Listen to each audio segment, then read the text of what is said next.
Hi, welcome back to the PhotoshopTrainingChannel.com. I'm Jesus Ramirez. In this 90-second Photoshop tip, I'm going to show you how to reset Photoshop back to its factory settings. And you may want to do that because things may not be working properly, and sometimes it's best just to go back to the factory settings.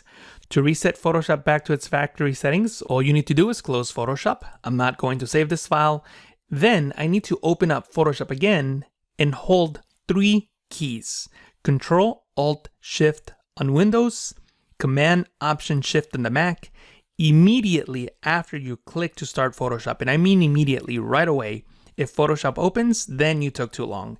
So let me show you how that works. I'm going to press Control-Alt-Shift as soon as I open up Photoshop. So I'm going to double click on this and then press those three keys.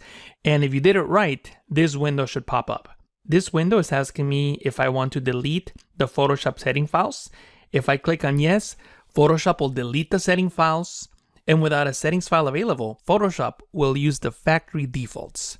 Remember that you cannot undo this action, so once you click on yes, Photoshop will start and everything will be back to its default settings.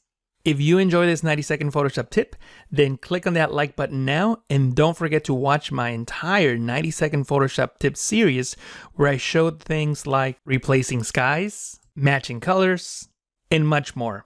I'll leave a link to those videos and to my entire 90-second Photoshop tip series right below in the description. Thank you so much for watching.